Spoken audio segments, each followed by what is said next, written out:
मुझसे जलती हो ना, मैं मुंबा देवी मंदिर के सामने खड़ी हूँ, मेरा एक आंसू गिर जाएगा तो तुम दोनों का सर्वनाश हो जाएगा। जेसिका और प्रियंका तुम दोनों बर्बाद हो जाओगी। वो बेचारी हाय फ्रेंड्स। होप आप लोग अच्छे होंगे। मैं भी अच्छी हूँ और मैं यहाँ पे शुरू करने जा रही हूँ एपिसोड 2 पार्ट 2 दीदी कथा का। जेसिका की अभी रीसेंट वीडियो आई है फिर से, जिसमें जेसिका ने ना यहाँ पे बहुत सारी चीज़ों को क्लियर करा है, क्योंकि उसकी जो ऑडियंस थी वो ये पूछ रही थी कि आप 3 इयर्स तक आपने क्यों नहीं इस चीज़ को रिवील करा, क्यों नहीं आपने शेयर करा। तो उसने बताया कि आप मुझे ये बताइए कि जब कोई इंसान का जो इमेज है ना, वो अगर पहले से ही देवी बना हुआ है, देवी बन कर के बैठा हुआ है, तो मैं उसके अगेंस्ट कैसे बोल सकती थी। और ये चीज़ सच भी है, जैसे-जैसे चीज़ें सचिन ने खोली हैं, बहुत सारे लोगों ने आकर के एंटी दीदी के बोला है।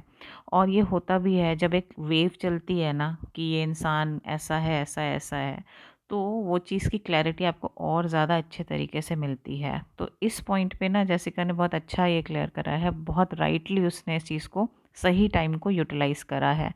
फिर उसने ये बोला कि दीदी जो है ना, वो इतनी देवी बन कर के इसलिए बैठ सकती हैं क्योंकि वो अकेली नहीं थी, उनके पास एक टीम थी और वो टीम के संग ही अटैक करती थी जेसिका को। और होता क्या है ना, फ्रेंड्स हैं इनके पास बहुत सारे, फैमिली, सो कॉल्ड भाई, जिन्हें आप देख ही रहे हैं, जिनके संग इनकी क्या-क्या अफ़वाहें या सच्चाइयाँ आई हैं। ठीक है, तो ये उसके संग मिल कर के इसे अटैक करती थी। तो 1 वर्सेस 1 तो हो सकता है, बट 1 वर्सेस मैनी के लिए ना आपको थोड़ा टाइम लगता है। आपको सही वेट करना पड़ता है, सही टाइम का वेट करना पड़ता है। तो जेसिका ने यही बोला कि मैं वेट कर रही थी सही टाइम का। तो स्टोरी यहाँ से स्टार्ट होती है जब जेसिका की बेटी के लिए दीदी ने ये बोला होता है कि तुमने पैसे के लिए अपने बच्चे को यूज़ करा है, अपनी बेटी की रील्स बनाई हैं। तो उसके बाद होता क्या है, एक लंबे गैप के बाद दूसरे तीसरे दिन के बाद जेसिका को ये लगता है कि कहीं धूर्त दीदी को ऐसा ना लगे, कि ऐसा ना हो कि उनकी तबीयत वबीयत ख़राब हो जाए, क्योंकि आपने देखा होगा उन्हें माइग्रेन और वो गोली वोली खा करके बीमार पड़ी रहती हैं काफ़ी दिन। तो उसने बेचारी ने अपनी अच्छाई में उसे कॉल करके एक टेक्स्ट डाल दिया। टेक्स्ट में उसने पूछा, हेलो कैसी हो, सब ठीक है घर में। अब दीदी बहुत धूर्त है, धूर्त दीदी क्या करती है ना, देख लेती है मैसेज, देख के छोड़ती रहती है। अब जेसिका को ये पता चल जाता है कि यार सारा काम तो, सारा जितने भी फ़ायदे थे वो ले चुकी है। आपको भी पता चल जाता है ना कि आपको आप मिसयूज़ हुए हैं, तो सारे काम इनके, नेहा जी के, दीदी के हो चुके होते हैं यहाँ तक। तो इसी बीच में ना इनके चाचा जी जो होते हैं दीदी के, वो इनके पति से पैसा भी माँग रहे होते हैं, जिसके लिए ये लोग डिनाई कर देते हैं, क्योंकि आप कितनी बार फाइनेंशियली किसी को मदद करोगे। तो ये लोग 2-3 बार दे चुके होते हैं, 2000 छोटे छुट-पुट अमाउंट भी माँगते रहते हैं। तो उस चीज़ में इनके हस्बैंड जो हैं जेसिका के, वो मना कर देते हैं कि हमें नहीं देना है। अब जेसिका भी ये चीज़ शेयर करती है कि ऐसा-ऐसा दीदी ने करा है हमारी बेटी के लिए। तो कोई भी पेरेंट ये ही समझेगा ना कि यार हमारी बेटी को क्यों घसीटा। वहाँ से एक लंबा पॉज़ आ जाता है, कोई बातचीत नहीं होती है, बातचीत बंद हो जाती है। 10-20 दिन का गैप आ जाता है, तो जेसिका वो एक्सपेक्ट कर रही होती है कि चलो यार, वो अगर फ़ोन कॉल करके मुझसे माफ़ी भी माँग ले तो आई विल डेफ़िनेटली उसको फ़ॉरगिव कर दूँगी, बट वो हुआ वो नहीं, क्योंकि दीदी बहुत धूर्त है। दीदी क्यों करेगी यार, जब सारा फ़ायदा मिल चुका है तो वो माफ़ी माफ़ी कहाँ माँग सकती है। दीदी में इतना एटीट्यूड है, इतनी टैलेंटेड दीदी है, दीदी नहीं झुकेगी। दीदी पुष्पा है, एक्चुअली पुष्पा दीदी है। तो दीदी ने पुष्पा की तरह साला माई माफ़ी नहीं माँगेगा, माफ़ी नहीं माँगी। तो वो जो पुष्पा दीदी है, जब माफ़ी नहीं माँगती है, तो जेसिका जो होती है ना, वो रील्स रील्स होता रहता है इन लोगों के उसमें, दोनों के प्रोफ़ाइल पे, तो ये लोग रील्स एक-दूसरे की लाइक कर रहे होते हैं। अब जेसिका तो अपना लाइक कर रही होती है दीदी के उसमें, दीदी की रील्स को, बट हमारी जो दीदी है वो लाइक एक्सचेंज नहीं करती है। दीदी कहती है नहीं, मैं पुष्पा हूँ, मैं पुष्पा दीदी हूँ, मैं लाइक नहीं करेगा। दीदी लाइक नहीं करती है। अब हमारी पब्लिक बहुत स्मार्ट है, तो पब्लिक इन दोनों को देख रही होती है, बॉन्ड वगैरह सब है, तो पब्लिक भी हल्ला मचाती है कि जेसिका तो लाइक कर रही है दीदी आपकी पोस्ट, दीदी पुष्पा दीदी क्यों नहीं लाइक करती जेसिका की पोस्ट।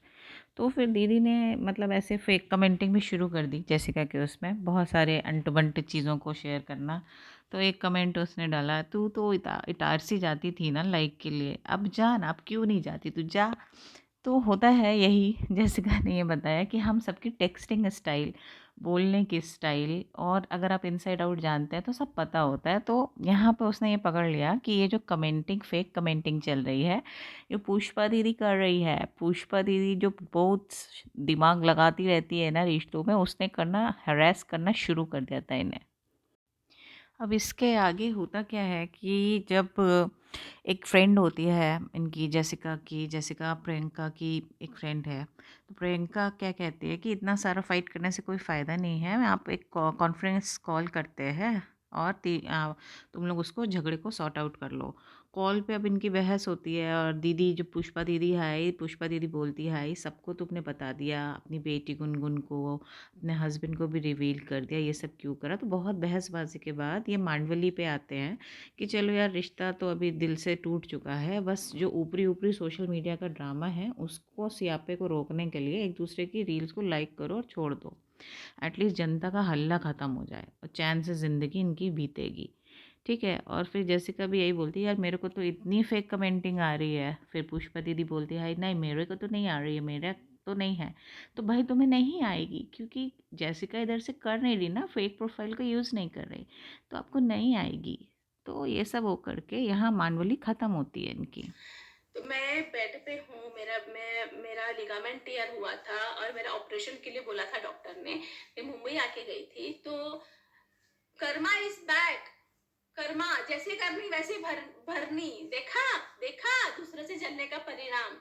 ऐसे ऐसे रील्स डालती थी भाई साहब, ऐसे ऐसे रील्स, ऐसे ऐसे एक्सप्रेशन देती थी, ऐसे ऐसे मतलब अब कैप्शन। दीदी ने यहाँ पे ये बोला, पुष्पा दीदी ने, कि कर्मा इज़ बैक, राइट। तो यही कर्मा जो है ना, वो इनको इस दिन के लिए दिखाया गया है, जो इनके खुद के मुँह बोले भाई ने ये कर्मा इनको वापस दिया है, जो कि मच नीडेड था और मिलना भी चाहिए था इन्हें। इनके कर्मा जो दुनिया में सबके कर्मों को गिनाती रहती हैं, सबसे ज़्यादा धूर्त इसी इसी दीदी के कर्मा खराब हैं, जो इनको डिज़र्व करते हैं। ये सारे परिणाम भुगतना पड़ रहा है, अब इनको अपने ही कर्मा को भुगतना पड़ रहा है। अब ये पब्लिकली ये भी बोलती है ना, जेसिका से, पुष्पा दीदी हमारी, कि मैं किसी से डरती वरती नहीं हूँ, मेरे सामने कुछ नहीं आना है। अब वही देखो, वही पब्लिक तुम्हें, तुम्हारी इमेज, तुम्हारा शीशा दिखा रही है। तुम क्या हो पुष्पा दीदी, तुम्हारा कुछ नहीं है, कुछ भी नहीं, no character, no moral values, nothing, कुछ भी नहीं है आपके पास। तो दीदी बोलती है, मेरी चलेगी, मेरे पास पब्लिक पावर है, तेरे को कौन सुनेगा। लेकिन आज देखो, सब कोई जेसिका को सुन रहे हैं और समझ भी रहे हैं कि कौन सच है कौन झूठ है। और जो दीदी के जो झूठों का घड़ा है ना, वो एकदम भड़बड़ा के एकदम एकदम गुलुक गुलुक तैर रहा है, कहीं पे भी सागर में चला गया, बस डूबने वाला है, धरातल पे आ गया है। अब इसी बीच में ना इनकी रील पे एक गंदा कमेंट आ जाता है पुष्पा दीदी की। तो वो समझती हैं कि ये तो जेसिका ने करा है, तो वो जेसिका को बोलते हैं, तो मुंह दिखा के मेरे से बात कर, मेरे को मुंह पे बोल करके। तो इनको ना बहुत लड़ने भिड़ने का एकदम इनबिल्ट करेक्टर है, एकदम अंदर से इनको रेज आता है। अच्छा है ये।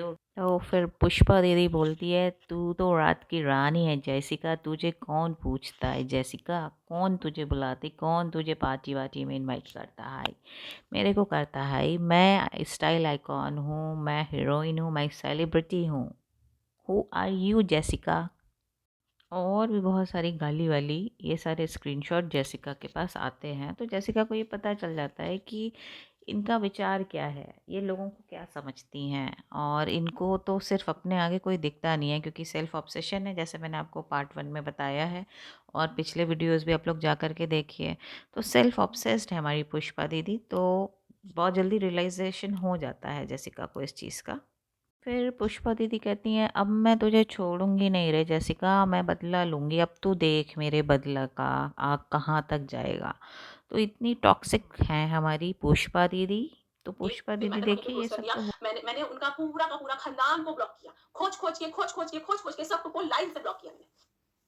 अब ये जो गंदी गालियों वाले जो स्क्रीनशॉट्स थे ना, वो जेसिका इनके सारे मामा चाचा भाई बहन सबको जब सेंड कर देती है और ब्लॉक कर देती है, और इनको ये भी बोल देती है कि हम, अगर आपने मेरा नाम लिया या जेसिका के हस्बैंड का या उसकी फैमिली का, तो हम आपको कोर्ट तक ले जाएंगे।